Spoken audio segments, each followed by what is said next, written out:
Hey guys, welcome back to the Within Twitch Guidelines Intoxicated podcast. We are back again, a little bit earlier this week due to some scheduling issues. I'm going to blame Fuze for that one because he's in charge of all that.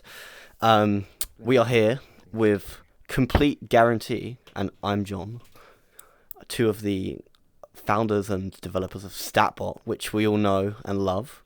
And they're here to talk to us about fucking anything and everything, and probably StatBot a little bit, maybe. Probably. So do you want to get started, Fuze? Yeah, sure, I am. So, Complete Joe, where are you from, if you... And what do you do IRL, if you're good to say that? I'll go first, I I'm guess. British. Yeah, go, Joe. No, go, Joe. Go for it. Yeah, so I'm East Coast US. I live in Maryland. In real life, I'm a software engineer, but like not for gaming or anything like that. It's more technical stuff. Like I'm in the aerospace industry.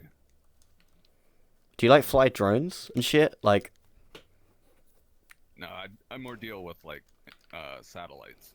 oh, cool. What about you, Complete? Pretty cool. Yes, I'm from London, UK, and I work in technical sales for a software company. So, yeah, pretty much. Was that in? So do you like just go around like advertising the shit that the company makes essentially, or like? Yeah, so we make software for hotels, and you'll have like a salesperson who'll do all the salesy bullshit, and then I come in and tell you how the software actually works and how it will work for your business, basically. Ah, okay. Do you have any development in the software, or like is it all just like? I don't know. I do know some JavaScript, but I don't develop any of the software myself now. Ah, okay. So you just leave it to My John. job is like to translate the needs of the customers with like the needs of what the developers need to build, basically. Ah, okay. So wait, is that UX design? Is that what it's called? Are you one of them? Not really. Yeah, not really UX design. We have like UX designers, but it's like, oh, they need like this feature or something, and this is what the customer expects, essentially. Okay. Things like that. Yeah. I think it's just.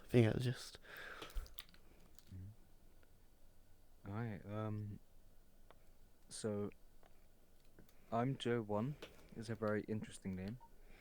Where did you get that name from? So that name goes back to like late '90s. Jesus. Me and my high school friends went through the stage where like we would only pronounce the first consonant in each other's names, and so my real name is Josh. So it was like, you know, kind of caveman speak, like, "Hey, Josh." Oh, okay. So that just kind of became a nickname of mine, and then one of the first times I chose a handle for something, I think it was actually like Instant Messenger. I'm dating myself. And I tried JOH, and it was already taken, probably somebody's initials or something. So then I tried Imjoh1. So I guess that had double purpose for Instant Messenger, and just kind of like I'm Groot vibe. Oh, okay. Is that is that where you got it from? Did you just come out of a Guardians of the Galaxy and feel fuck it? No, this way predates. This is predates all that. pre-Guardians of the Galaxy. Yeah. And then that was taken, so I added the 1, and that worked. And since it's so obscure, I've been able to use it for just about anything I want. Not surprisingly, but since it's not phonetic, it's like really annoying to give the backstory. So I just let people call me whatever they feel like it should be, and I get all kinds of things. Like Complete has heard the story before, but he just calls me Joe most of the time, which I'm totally cool. Wait, so what kind of names? What kind of names do you get called? Because I just call you John. Well, some people think it's One is John, like a creative. Yeah, that's what I thought. Nah, it's yeah, and then some people, because JOH is the beginning of like Johan, and you know, other areas of the world, people think it's Yo. Oh, you've been called Yo before? I'm Yo. Yeah. That's a weird one. I've been called like emoji. I don't know. It's all kinds of random stuff. Emoji? Oh, right, okay, I see now. Yeah, okay, I had a bit of a special moment there. What about you, Complete? How did you get your name then? Yeah, so I always used to be like first name, last name, and I won't dox myself, although most people in the community seem to know my full name. So it was always just like first name, last name. And then I was creating a Reddit account, and I was like, oh, maybe it's time I was like a bit more anonymous, because first name, last name. I have a pretty like unique name as well. So if you were to type in like my first name, last name, which I think Rafe has done many times, then Oh no, let's not talk about I'm Rafe. basically the only person that comes up. So yeah, and when you create a Reddit account, it will like randomly generate a name for you, basically. And the second thing that came up was complete guarantee, and I was like, oh, I kind of like that. It's kind of like it's pretty simple, easy to remember, but also it doesn't really have a meaning, but it kind of feels like it does have a meaning in a sense. It feels like it has a meaning, yeah. That, yeah, and it's actually worked out perfectly because now people call me like complete, and then like something else, complete clown, complete, I don't know, fucking anything. And that's, Dickhead, like, cunt, worked out quite wanker, well. yeah. Yeah, exactly. Probably Yeah. the list goes on. So it was just a random generated name. You just kind of lucked out, basically. Yeah, pretty much. I say lucked out. It could have generated you any name, and I would be having this exact same conversation with that name, wouldn't I? So it's The first result was serious result was the first name that came up. And then I was like, I don't like that so much. So I clicked refresh, and then complete guarantee came up, and I was like, oh, yeah, that's pretty good. Nice. So you've just been rolling with that since what? Pretty, 2019? probably like yeah, almost like 10 years, 10 years probably. 10 before years. 2019. Yeah. Jesus. Okay. Fair enough. I can imagine Reddit was bigger back then as well, or like more Yeah. like there's more people on Reddit compared to other things. Like is what I mean. Like the internet was a very different place back then. Yeah, sure. Alright, so let's get on to Stabot a little bit. So what was like what made you make Stabot? I know you're in the tech business kind of, but what was kind of the motive behind actually starting it? So, not a lot of people probably know this, but back when the comp scene first started to like be a thought, Complete and I were on the same clan for like a short minute MTS. That was back when Reaper was still involved, and I think Complete and probably Danoff put together the spreadsheet where they're just tracking stats of the clan members, and I knew that it was there, but then like later I just had this idea, because I was also like fairly new to like the idea of Discord bots and stuff like that, and I was just intrigued, and so I was like, that'd be kind of cool if I could create a bot that would rank people based off of their stats, and then you could do different kinds of things with those ranks. So I ran into Complete in the pub lobby, and I was like, hey, I told him about the idea. You pitched it to him. And I think actually by that time he had already gone on to Cobra Cartel, and I just asked if he would be willing to help me out with it because I didn't know what the API was or anything like that, and he's like, yeah, we'd be interested in using something like that if you do that. So then we just kind of started collaborating from there. Yeah, I think by this point I was already working. Yeah, I think I was with Cobra Cartel, but I was definitely with Mob Toyko doing Mob Toyko stuff, and then we had the Hasko arrange that community tournament, and that was for me, I think, like the first time we properly spoke after that community tournament about doing something like this seriously, because it was so much manual work basically, and building a spreadsheet and things like that, and just not so sophisticated. And yeah, I had the spreadsheet that was tracking stats for people, but yeah, and then we sort of had a conversation about what it might look like to like have people register through Discord, and yeah, everything like that. And it's sort of like, yeah, one thing became another really. How did you register people before then? Was it just like literally just like, oh yeah, I'm here?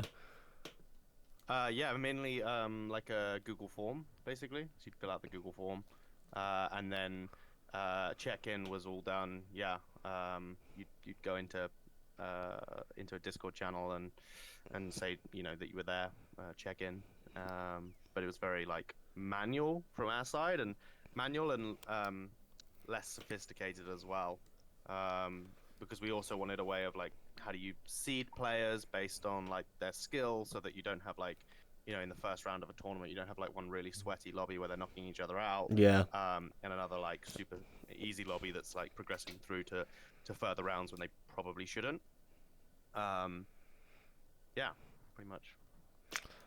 Sounds like it was a pain and a half to deal with no stat bot essentially, and like so did you have like a team? Because I remember I just joined comp when they were still doing like teams of people putting in scores into a spreadsheet and stuff off screenshots and stuff like that, and I was like, bro, like fucking like how, like that must be so much effort. Like the dedication's unreal, right? So like I presume you were them guys and you were like, fuck this, bro. It was like Well, the screenshot stuff came much later, right, Joe? Like, initially it was like tracking stats and stuff where you can do slash stats today, and like you can see your pub stats essentially. And then there was like a tournament piece, which was kind of quite separate, right? Like, you could register for a tournament and you could check in for a tournament, and you could create the style of tournament you want. So we'd put teams together. We could, if you could sign up individually, and we could put you together into a duo or a trio depending on the type of tournament. And that was like, they were kind of kept quite separate in that sense, and then like it would create the groups for you. But yeah, I mean, Arc at its peak, we were processing over 1,000 screenshots every week. Like, there was literally a team of like 10 or 15 people, fuck yeah, like just checking screenshots and making sure they were correct. that's insane. Yeah, which is like, yeah, shout out to all of those people that helped. Any Like, names? Do you remember any like anyone in particular that was like a big worker on that front, or like just as loads, or so long I mean, ago? so many people have like disappeared from the community. I feel like I'd miss people, but like there was so many, yeah, just so many people helping out. Lumas and I, to begin with, where it was basically just the two of us processing like 500 or 600 screenshots before we got a team to do it. Just so much work, so much admin, so much room for human error, and also soul destroying work as well. Like, really depressing work. Yeah, you put it all in, and someone's like, "Oh, you got that wrong," and they're like, "Oh, fuck you! I just spent like 3 hours fucking doing this," and it's like, Yeah. yeah. Yeah, I mean, everyone's Yeah, always ungrateful, right?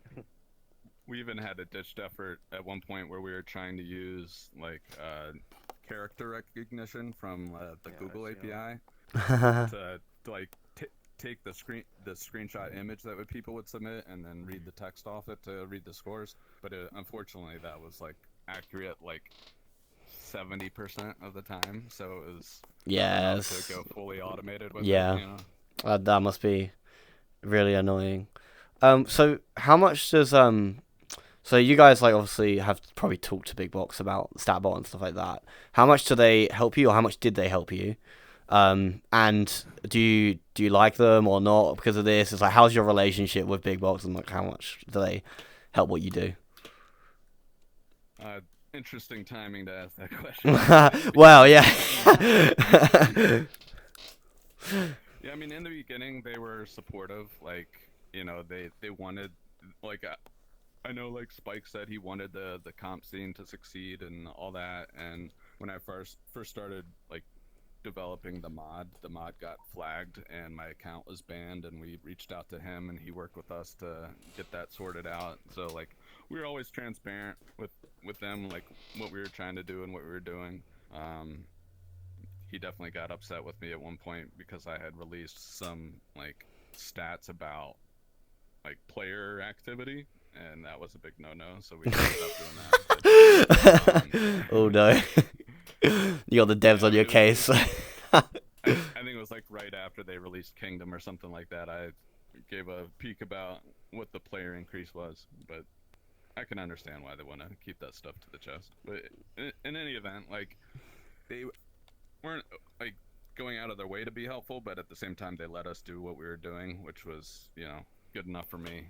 But as a lot of you guys may know at this point, like, they just, because of the hacking that's been going on, they've been updating their backend for security measures, and now everybody's player ID has changed, which is like what the bot uses to track like all the pub stats. And they also changed kind of the APIs under the hood, so at the moment we have like no access to the pub stats. And I reached out to to Spike, and he said, their priority is on the back end, which makes sense. And so it's kind of to be determined whether or not they're going to support us with the API. I hope they will.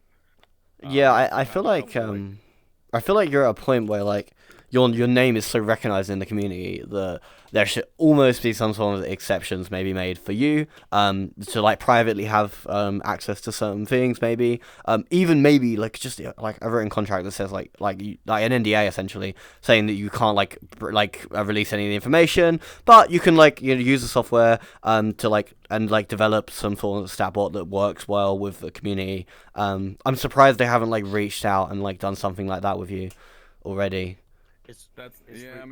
I'm crossing my fingers for that sort of thing. And we've got some people that are kind of, so there's like a meta group that started doing their own internal comp, and there's like a clan, the Sev clan. They've started making their way into like the community comp as well, and those guys love what we've been doing, and they're trying to put some pressure on for us as well to get some support. So I haven't lost hope, but not holding my breath yet either.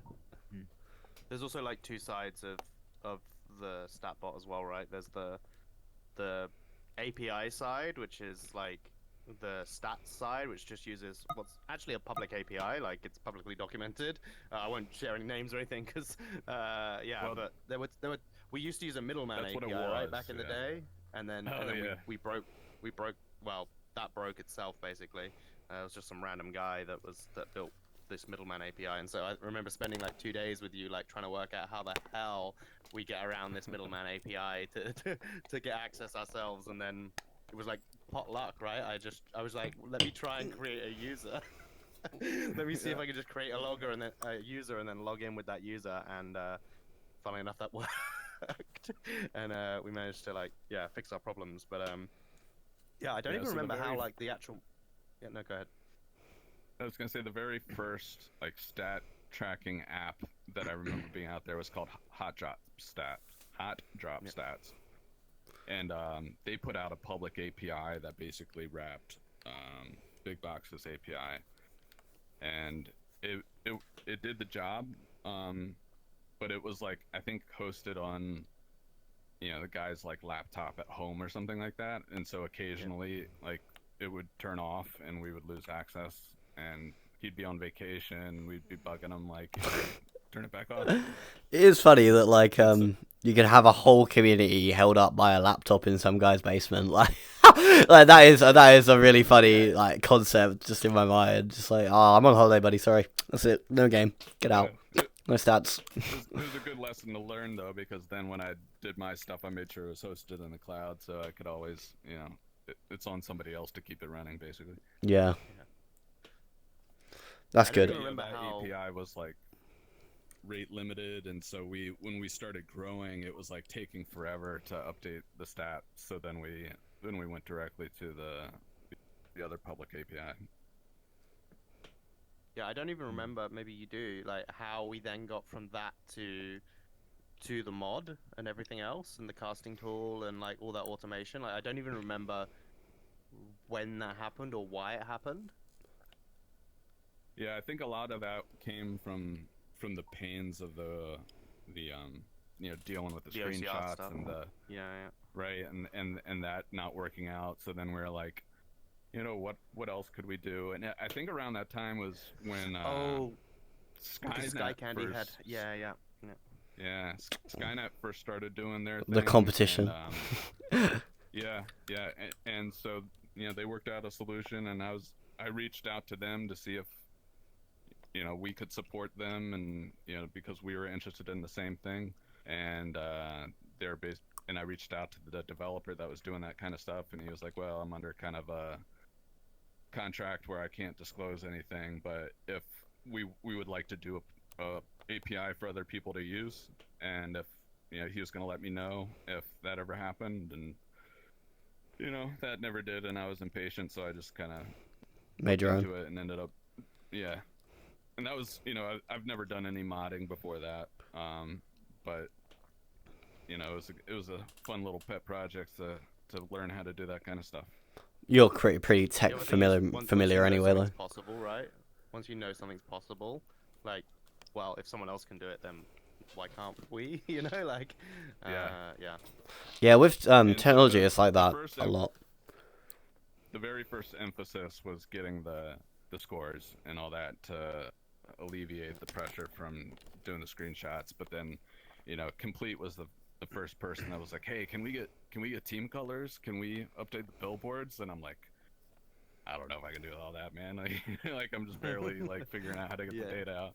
But the more I worked with it, the more familiar I got with it, and Yeah, I think we can bet. single-handedly say that, like, I don't know whether Population 1 comp would be the same without you two. Like, I don't know whether it would have even got to the point where it's got to now. I would say it's dipping off a bit now, but that's, again, not neither of your faults. If anything, it's fucking Big Box's fault for fucking up your lives a little bit. But, like, yeah, I don't know that we would have got anywhere near the level of comp and, like, the level of casting, like, all these things happening without you two doing what you've done here. And I just, yeah, it is honestly just, like, a bit amazing that you've actually, what you've done. Like, you just laid the seed I mean, for all of it's it. not me, it's Joe. I haven't written anything. It was just I just had the business case because I was running Arc, and so it was like, well, I was just coming with requests, because I think we got the scoring piece like working, and then there were a few things that I think you had to fix in the casting tools because the scoring Yeah. wasn't working. So there were issues with like players. I mean, you've probably seen it in solos. If you play like a solo tournament and two separate players die at about the same time, they'll end up with the same placement. And so it's like now we can see exactly when everything happens. We can actually kind of fix that issue ourselves. And then from there, it was like, Yeah, okay, and well, you can fix that. The casting tool would also like load, and the health bars would like fail after every game. You'd have to log out of the casting tool and then log back in. And so then like you managed to fix that, and then from there it was just like, okay, one step at a time. But what other cool stuff would we like that would enhance like the viewer experience and the casting experience and things like that? Yeah. Yeah, because I think that's one of the biggest things about the comp scene right now for Pop that like I haven't seen in any other VR game. Even like I played Echo Arena for like 3 years, and like the casting was good, but it was like very much just the camera, and you follow the people around, and that's kind of it, and that's it. But like yeah, you guys have just taken it to a whole nother level. We've got like the sound effects now. When you get like multiple kills, it'll say certain things. You've got like all the names of the players and the teams and the colors, and it's like super crystal clear. Because like sometimes when you're in build, I remember watching like early comp when you're in building fights, having the colors is genuinely a game changer. Yeah, Like, yeah. because you can't be in every room at every time. So like just being outside of a building, but you're able to see the shadows fighting each other. Before it was like, who the fuck? I don't even fucking know. Like, oh yeah, they won. Like, fuck, Yeah, I don't know. letters on like black on white background is really hard to tell. Like, are there three from one team and one from another team? Yeah, Or and you're is sitting there it trying to read the or- letters while they're wigging about, and you're like, bro, like the colors just make Yeah. it amazing. Like it's so much better. Definitely like massively changes the experience in that sense for like a viewer. But yeah, honestly, it's just And the map as well, just the map. I remember the map is like the dumbest, like not to take anything away, but it's like built in we just load in a picture basically, right, and then plot people's like coordinates on top of a picture. Like it's nothing technically advanced. There is no map inside the casting tool. Like it is just added by Joe basically. So yeah, it's Yeah, and interesting. a lot of credit goes out to the community too for all the updates. A lot of ideas came from different people just making suggestions. The whole like kill streak stuff was kind of a joint effort with Miss Whatever did all the art for that, and VIP Kev did a lot of the inspiration and the testing. And one thing that's kind of funny because they were interested in the squad wipe notification because they wanted to use that as a scoring mechanism for P1PL, and I was trying to figure out how to get a good audio clip for that. And at first, I just recorded my voice and messed with it, and it just wasn't that great because that's not my thing. And then I had the idea to get on Cameo, and I found the guy that did the voice of God for Halo, and in my request, I had asked him to say a few things, including squad wipe. So the voice of the squad wipe now is his voice, which is kind of cool. Oh, so you you requested for him to say it, and he actually did it, and then you just clipped it and was like, "Yep, that's mine now." Thank you very much. I mean, on Cameo, you could get like The Rock to do it. There's loads of people on Cameo if you wanted to, right? Like, you know, yeah. Is it really that easy?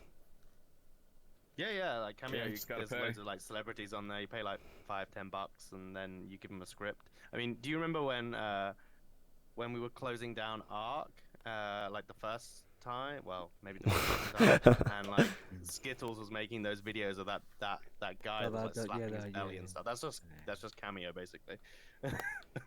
So stupid. Right. I miss Fat Man. But yeah, you started a Patreon as well. Did that help in any way? I mean, I guess the funding helped quite a bit, but also like they gave suggestions, and Miss Whatever was really good with the designing and stuff. Oh yeah, what actually happened there as well? Like, how comes you like? Because I remember it's like, oh well, we actually need money now because otherwise it's not gonna fucking work. So like, what actually happened there? Yeah. So like I've been trying to use as many free services as I can to like, keep things, as cheap as possible, but I hit a certain point with the database size that I needed to actually like upgrade for a larger database. And then some of the other services were like, one was free for a year, and so then I hit a point where I had to start paying to keep it running, and I was like, I'm already investing enough of my time. I'm like, my wife isn't going to appreciate it if I have to start paying for this too. So Complete had the idea of starting a Patreon, and almost immediately the community responded, and it's been good because it's helped me to like continue to develop these other things and put time into Yeah, I know. I know the. and like Sorry, go on. I was gonna say, like, one thing people may not realize is that for the casting tool, I'm sorry, not the casting tool, the automated scoring, each lobby has a dedicated virtual machine that is running to record the stats, and so each lobby needs its own instance of the game, and to avoid having to have all the clans coordinate schedules, I like kind of dedicate virtual machines to each one essentially, and so it's like I'm up to like 32 different accounts now that I've had to buy to run this thing, but I've been able to Versions of the game. He's bought the game 30 Yeah, times. yeah. Jesus. but that's all been funded through Patreon support. So I was gonna say, And they also need I think one of the biggest problems we came across was they needed graphics cards as well, right? Because they're actually having to run the game. Then it's not like any virtual machine where you just need some service running, which are more expensive. And so I think it ended up being like $1 per hour, approximately, if I remember correctly, like $1 per hour to run that scoring. So if your lobby lasts an hour, that's like $1. And if you think about like Arc at its peak was running 20-30 lobbies in a week. so yeah, you're looking at like. And then obviously StatBot runs across multiple servers. So yeah, again, like Joe said, he puts in so much of his time to maintain this thing. It's not really fair for him to be paying out of his pocket. How much? As well. Yeah. And How there was much so do you? much- Sorry, go on. No, there's so much like there was so much willingness from the community to support where they could. Ultimately, there's not many developers in the community that could probably help really, and there's definitely a case of like too many cooks like spoil the broth type thing. But yeah, financially, a few bucks here and there definitely helps, and people were more than willing, right? I think we were quite amazed Yeah, I like mean, how many people were happy when I to first I saw think the I got announcement, like the first day, I think I got like 12 Patreons or something like that, or in a very short amount of time anyway. yeah, I was about to say, when I first saw the announcement, I subbed for I think it was £3 a month straight away. 'Cause, Yeah. I mean, even like I use it all the time. Like I'm getting stats with the card, and I'm playing in Arc and C class and MD and all that shit. Well, MD was Skynet, but no, like it's only $3, and it's gonna help you. I think everyone. There was a lot of people who was like, yeah, $3, that's fine. Yeah, I was gonna ask how much so how many hours, like if you were to average out weekly, like what do you say you spend on StatBot? Oh gosh, it's I don't keep track. I probably Ballpark, shouldn't. ballpark me. Ask his wife. I don't know. She'll probably ask. But yeah, exactly 2 hours and 58 seconds. Yeah, fucking every week. Yep, should have the exact. Yeah, I mean, it definitely feels like a good part-time job. Like it's my hobby essentially. I probably spend equal, if not more, time working on StatBot related stuff than I do actually like playing the game. Jeez, fair enough. I mean, like I quite like that some of the comps that I play in have, like the stat bot for the stats. You have to subscribe to the Patreon to get the stats. Like, I think C-Class do it where like they have their stats like separate and that you subscribe, and I think some of that goes to you. I'm pretty sure. I think or like goes to running all the servers and So stuff. But yeah, so yeah, they just the leagues just pay me for the hourly usage to cover the fees, and they use that as those kind of fun stats.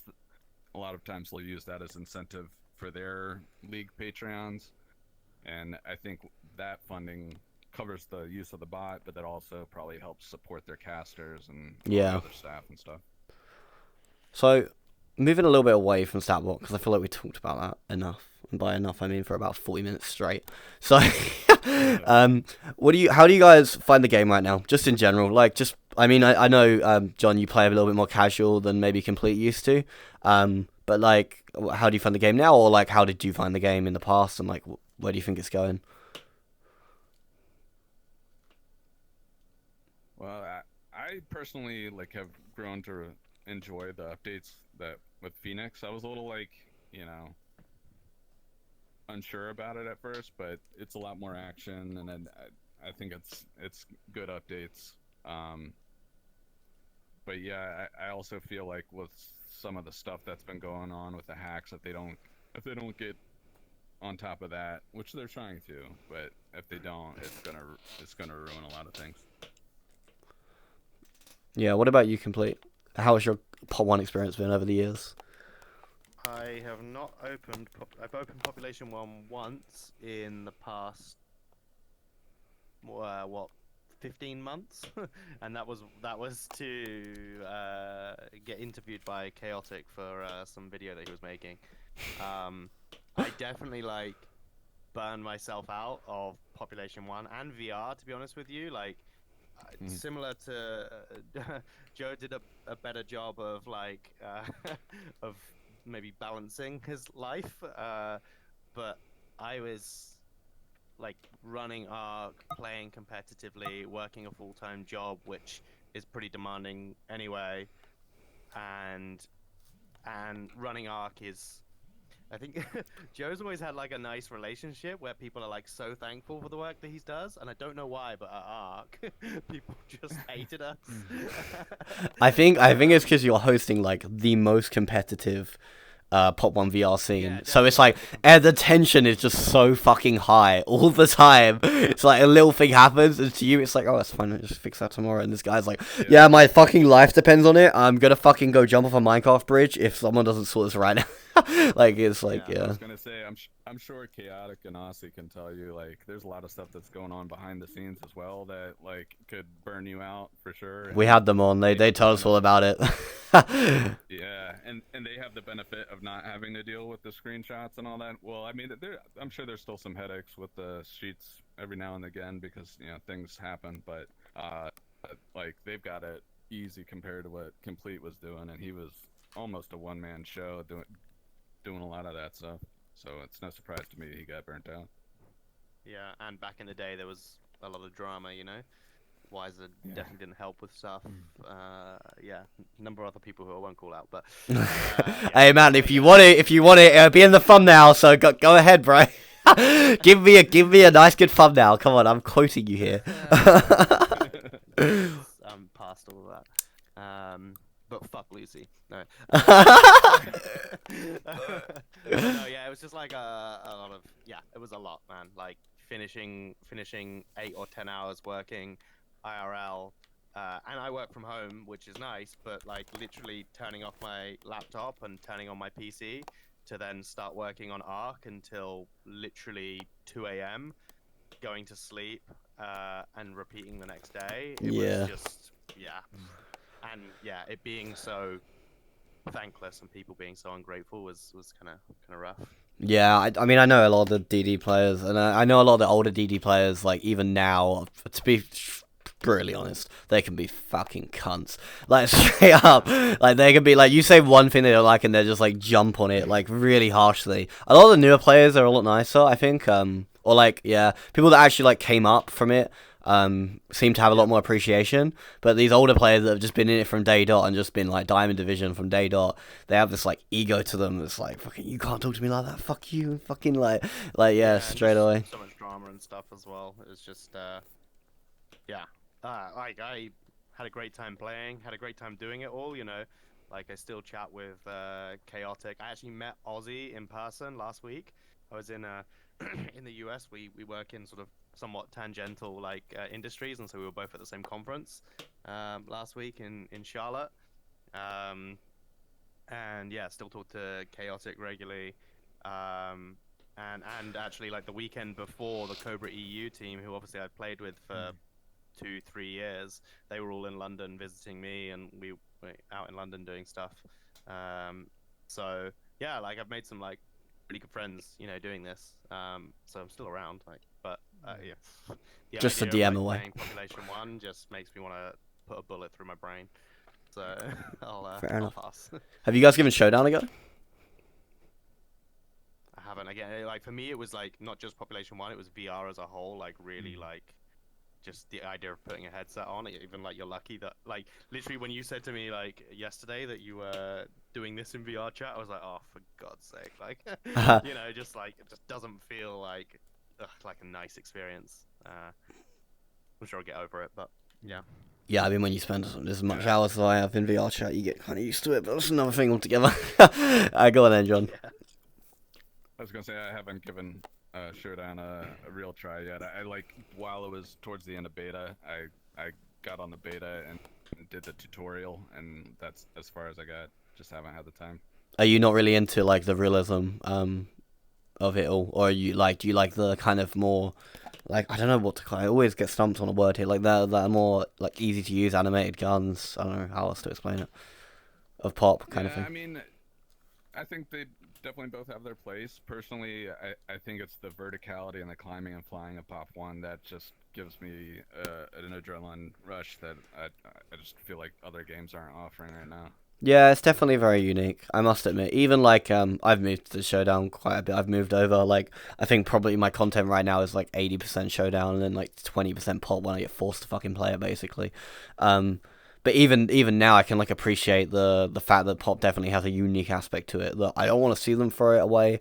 I don't want to see them like fuck up the game, but I feel like they're taking it into a direction that is just not where they should be going. I don't think it's a smart direction, but it's just my personal opinion, like, you know. Yeah, the other aspect of this too, which is like probably why I feel like I haven't gotten as much of support as I would like, is that, you know, the comp scene is, so like last I checked there was like maybe 4,200 people registered with StatBot, but the player base, at least if you go back on the number of like just game accounts, is like in the millions. So like, we are a very small percentage, and you know, VR users in general are also pretty small compared to, you know, other gaming systems. So it's like, from a business perspective, I get it. There's not a whole lot of return on investment in putting emphasis into the comp scene, but I also feel like it's a vital organ that I really hope. Yeah, I just like I'm gonna give you like a really weird example, but it does in my mind this maps on perfectly. So when I do debates, I like have to debate representation of people, right? And when you when you just see things that you can relate to, sometimes I feel like that is so fucking powerful. And for me personally, I've definitely had this. I remember watching the Pavlov World Finals at a LAN I watched it on YouTube this is one of the reasons why I fucking ordered the Quest in the first place. And I saw these guys literally like, and you look through the screens and they're playing like it looks like real life, and they're laying on the fucking floor with like snipers lining up their shot, and like they've got like they're literally laying there with stocks on and everything. And they got the CV1s on at the time, and I was like, that is fucking sick, bro. That is fucking sick. That was like one of the things for me that was like, wow, I want to get one of these things just because of seeing this fucking video. And I feel like companies really underestimate that. I feel like if you were to host a Pop 1 LAN, like, and just get a fucking camera crew there. We would probably be able to fund it, and Meta could just pay for a camera crew to go down there, get all the content and fucking videos they want. I almost certain they would like make the money back like easily. Like, yeah, it's so interesting that you say that, right? Because I think that firstly, like Joe was just saying, like we are a really small part of the pie ultimately. And unfortunately, we're the most loyal part of the pie, and so kind of whatever they do will probably end up playing. We're kind of suckers in that sense. It's actually like the 90% who play much more casually. Like, how do they bring those people back to the game regularly? Like, that's where you need to move them over, business into the 10%. Yeah, exactly. It's interesting you say what you do. Like, I always wish that they would like have partnered with us a little bit more closely, because like when ARC was in its peak, I calculated we raised $35,000 in prize pool over the course of about just less than 18 months, which is like insane for like a volunteer run fucking VR game as well. Yeah, fuck yeah. That's insane. Yeah, actually crazy.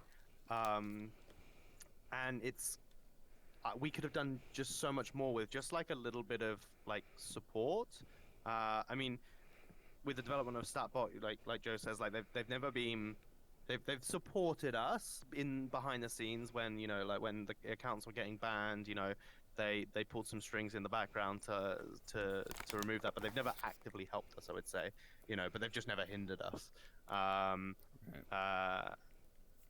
And I think like with just like a small amount of help, we could have done some like really crazy things. I don't know what impact that would have had on like the longevity of the game or like the game in general. But yeah, I mean, I look at like the Veil event that I went to in Miami 2 years ago, and that was like insane, like $35,000 prize pool they had, and they flew everyone out and everyone was in hotels, and like again, like that physical, like actually seeing like 5 people stood on the stage, like all crouching up and down, physically turning around, like, and you got the crowd there as well, and it's like the whole atmosphere. Yeah, it was really well done. I think it always would have been a little bit more difficult for us, especially like because I was leading ARC at the time, and I'm based obviously in the UK, and most of the players are in North America, but I think we would have made it work. And yeah, it's almost a bit like I think it could have really become something like huge, but when you just keep banging your head against the wall and putting so much time in, and obviously I wasn't getting anything out of it. Not that I was looking to get anything out of it, but it just like the growth and everything like that, and the gets a bit much. All that jazz. Like, yeah, it's just yeah, we had no. I think the biggest problem we always had was we had no like barrier to entry ultimately, so anyone could go and set up a league, and that was difficult. And then, you know, whenever someone had a problem because a decision didn't go their way in ARC, they just were like, oh well, we'll go to this other league, and it's like, okay. Yeah. I think definitely having an official league would have been nice. Like even if they have just partnered with you, just literally just for the like aesthetic of doing it. But like, this league is sponsored by Big Box, and they throw you some fucking mats or something, like something to throw, and then like this is the Big Box sponsored league. They could have so done that with ARC or any league, but like probably would have been ARC. And like it would have been literally zero money for them, and then I feel like everyone would have like corrugated towards this one place. And we talked to them as well at one point about like giving Bureau Gold as like the prize pool. Like, we'll buy the Bureau Gold, like, but let us just like send us an invoice, let us buy it in bulk, and then let us like assign it to people's accounts. And it's like I assume that that's not much development for them on their side, like, you know, having some understanding of how like applications are built, and obviously everything Joe's been able to do, like, adding Bureau Gold to someone's account should be relatively easy, like, or just having the ability to gift, like, to gift Bureau Gold. We'd have loved for the prize pool to be Bureau Gold, and that's ultimately money going into Big Box's pocket. But yeah, we never got there. I do wonder how much was us, Big Box had that first tournament that they organized way back in the day, and it was I've heard about this. kind of shit on by a lot of the community. Yeah. Like, I think a little bit of it, like the way that we treated that tournament, sort of is part of the reason why they didn't want to. Yeah, a little bit. But at the same time, I always look at that tournament and I think that it was bad communication on their part, because unfortunately, the only thing people knew of was Fortnite at the time. And so when they said end of season tournament, everyone thought of a Fortnite tournament where you can sign up, you can play in lobbies that are sort of like get you points, and then you get into like some sort of finals, and it was kind of stupid for people to be thinking that at the time, because Big Box was, VR, much smaller, population 1, like tiny in comparison to Fortnite. But that's unfortunately because Big Box just said huge end of season tournament. Everyone thought it was going to be some open tournament with, and at the time it was not very sophisticated, but the competitive scene was, thriving in some sense. Even them. Was like Ark a thing at this point, or no? It was Mob Toyko back then. Okay. Mob Toyko.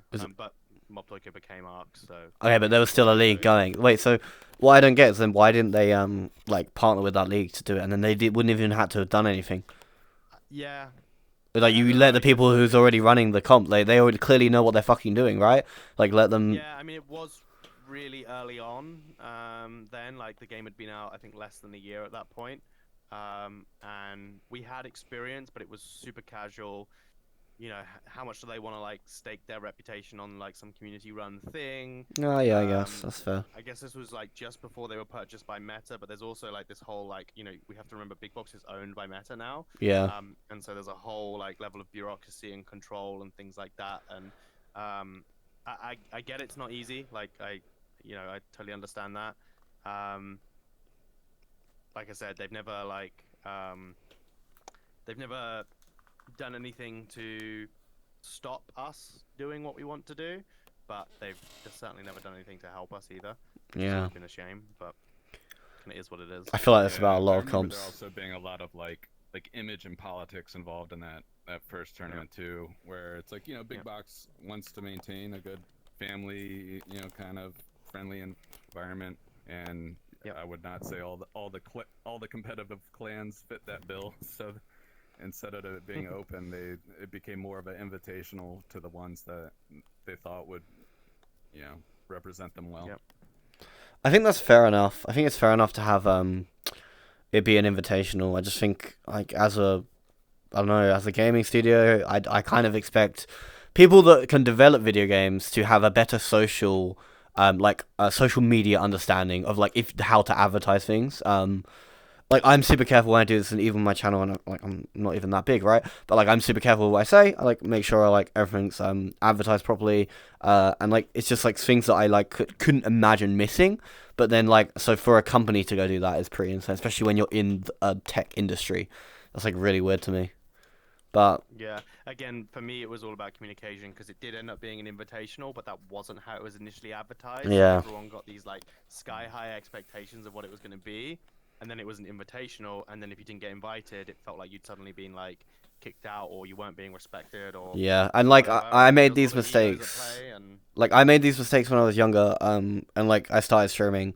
Well, I would like I would say something in the moment. I'd be like, I'm gonna do this, and then I'd be like, fuck, I shouldn't have said that. And it almost feels like because like I'm not gonna do that. I'm gonna do like a lesser version. Or I'm gonna do something different, and it's like not clear. And it almost feels like Big Box did that. They're like, oh, that's my Tawny. Oh, that's a really good idea. Oh yeah, I'll do an announcement. Boom, and it's like, fuck.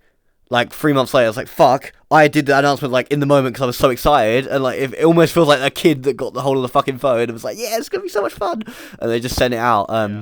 like very I irresponsibly. don't know how much was like plans changing versus like just like a miscommunication or not being clear enough with the announcement. I don't know. I reckon my bet is on this. My bet is on the fact that they. Yeah, I reckon that they were like. plans changing. No, I think they were like, oh yeah, let's do this, and let's do this tournament, it's really cool. Then they actually got to know the community a little bit, and I reckon they were like, fuck, these guys, some of these guys are absolute cunts. I don't want them like anywhere near our fucking company. And then they were like, we need to pull this back, bro. He's invitational this shit, and be like, nah, these guys aren't coming anywhere near it. I remember at that time, you know, Vape Life, love him or hate him, he was drawing a lot of attention, and so it was, Yeah. you know, Yeah. to me that was good for the game, but you know, I could understand from the gaming company like that's not the image that you want to Yeah. project, and so I think he was one of the ones that was cut out of that tournament. Yeah. He was 100%. unhappy about And it. in hindsight, yeah, like he was the biggest like streamer, but I guess in hindsight as well, they were probably in like deep talks with Meta at this time because it was only like 6 months later that the Meta acquisition got announced, and so we are, you know, the company I work for has acquired a number of companies, and like, yeah, 6 months out for an acquisition of that size, I imagine that there were a lot of conversations. And do you want the face of your game Yeah. to be acquired by Meta to be? I could just see them all in a boardroom like this. And on the fucking TV, we got some things we need to talk about. Okay, I'm gonna turn on TV, and it's just a video of Fape going, yeah, yeah, fuck you, you little shitter, and then teabagging him, and they're all sitting there. They turn off the TV and look across, and the fucking big box employees are sitting there, just like, yeah, we're planning on banning his account and stuff, you know, like, and the Meta guys are just like shaking their head, like, nah. I can see that scene. That someone's just sketched out. Yeah. Definitely difficult for sure. Oh god. Well, is there I any? would say in the absence of them doing any like, you know, official league of their own, I do feel like we've gotten to a pretty good place in terms of what the leagues are offering. Like they're not there's actually a union of leagues that just formed so they can have better communication with each other, and you know, it's like Clans League is offering their dynamic with War and Legions, and you know, C classes got something for all skill levels, and Arc is still kind of representing the best of the best. So we're in a good spot for a lot of potential, you know, coverage, and you know, all the effort people put into the casting. It's like free advertising, so it's, you know, I feel like there's a lot going on that they could be getting behind, but Yeah, I do feel like nowadays I feel like a lot of people have VR headsets. Like I talk to my friends and they at least know someone who plays VR, or like they have a brother that plays VR, like or things like that. And I'm like, well, if there's all these people playing, like where the fuck are they? Like really, like where are they? Because it seems like VR is growing, but it doesn't feel like the communities are growing. But I think people are playing and like, oh, this is a cool little gimmick, and then leaving it, right? I feel like there's gonna be a point where VR becomes good enough that people will stick to it like they do consoles games. And then I think the communities will spike like massively. All of them will like go crazy at that point. But I think we're also handicapped by the fact that VR hasn't taken off properly yet. Yeah, you'll be surprised as well, like how many sub communities exist too. Yeah. You don't really realize there was a time when like Arc was at its biggest, and I was like running Arc, and I was like, oh, Arc is the community, like that's all that exists. Yeah. And then like one day I came up for fresh air, and I was like, oh, hang on a second, there's this mixed doubles thing that is like living on its own. There's like a number of, there was Go P1 or whatever they called it, like was doing its own thing, and then there were also like other little sub communities that existed that like didn't exist within Arc at all. Like these people were not in Arc; it was not of interest to them. So I think sometimes we forget like how many how many servers is Statbot operating in today? Like 150, 200? Yeah, somewhere around there. Jesus, yeah. Like, wow. That's how many, like, essentially, if you think of each one of those as a community, and how many users, you said like a few thousand, like, you know, 4,000, 5,000 users are being tracked by Statbot every day. It's kind of interesting, to be honest with you. Like I said, I wish they would do more, especially now. Like we know how to create images that would like fit on the billboards and stuff. Like we know how that file works and how we need to design that. So like it'd be so cool if like. Oh, there was no reason why they couldn't put an Arc sponsorship. Like, yeah. You know, the Arc finals in the real game. There's no reason. They could have done it ages ago, but they just have no interest in it, bro. Yeah, it is really sad, and it's not even a big ask either. I guess it's like business risk. I do understand that, but I feel like this stuff has been going on for so long that and no one's really like, like there are certain leagues that have been around for a long time and like should be trusted maybe a little bit more. Like, they've proved that they're not idiots. Yeah, even if it's just like, oh, add one of our staff as admin in your server so you can see all the shit that's like said and done, and like we'll like sit there for a little bit, see what you guys do, and if we like it, then we're put you on a billboard in Metro. There you go, cool, boom, like fucking. I will easy. say, they clearly do care a little bit, because the day that we announced we were closing down Arc, I had messages from like 2 or 3 devs, and like within a couple of days we were on a Zoom call like chatting to each other about like what we needed from them and why we were shutting down and things like that. Ultimately nothing really came of it, but clearly they did care, and I assume still do, but yeah. I mean, maybe it's more definitely, business like- side then, like they care, like personally they care, but like their hands are tied maybe a little bit. So I probably am quite harsh on the devs in that sense, but yeah. Yeah, and I do think I think the last feature that they put in that I think kind of came from the comp scene was the ability to like kick somebody from a custom room and not let them back in, because we had some people that were trolling rooms and I've had it. making I've personally had it. I've been stream sniped multiple times. I have people join the room saying like Winter's fucking cringe or whatever, and like literally like yeah, and like I've had to like ban people from my chat, like with loads of fucking shit, but they can still do it because they still see the code. I fucked up and put the code in chat like on my fucking stream once. That was my fault. But it's still like this one time that I fucked up, they were there straight away, ready, like repeatedly joining the fucking lobby, and I was like, bruh, like. I do think it's cool that like yeah, and we're still getting like significant updates to the game though. Like, we're 4 years down the line basically, and like we're still getting regular updates to the game. Huge updates, right? I haven't played Phoenix Royale, but I've seen like some of the content, and like it's a massive like update to the game. Yeah, usually like 4 years down the line, like they're starting to think about other things. Yeah, it's definitely a big update, Phoenix. I mean, like, I don't personally like it too much, but for the community, it's golden. Sorry, my tracker fucking fell off. You good? Just sucking off your mic? Yep. Jesus Christ. No, my tracker fell off. I just put it back on. Well, fuck. Yeah, this has been a pain now. Right there. yeah, and from that perspective, like I can see they've probably been working on Phoenix in the background for a long time. I'm sure it wasn't just in the last year. It's probably had roots longer than that. And while they're working on that, meeting internal deadlines, putting any extra cycles onto a couple thousand players probably isn't on their radar. Yeah. So I get it, but doesn't make it any different from me wanting their help. Yeah, fair enough. Well, do you know what, guys? It's been a pleasure having you on. Do we have any super chats or anything we need to go through with you, or are we all good to wrap it up? No, we don't. Cool. Alright. Quest is dying, so. Your quest is dying. Oh, that's a good timing. Good timing.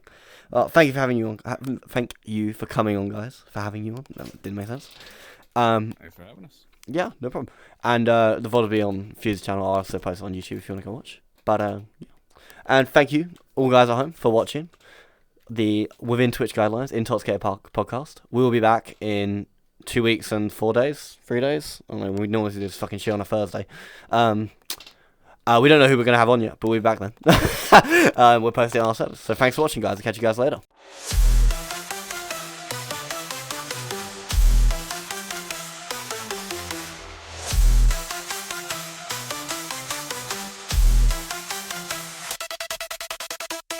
Pour yourself a drink, get comfortable and let it sink in to the heart of you. Winter, Fuze, and booze is true.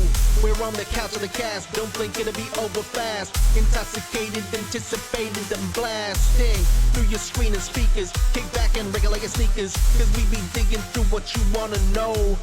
Population one and preachers, gurus, coaches, stars, and teachers. All that and more, our guests on our show.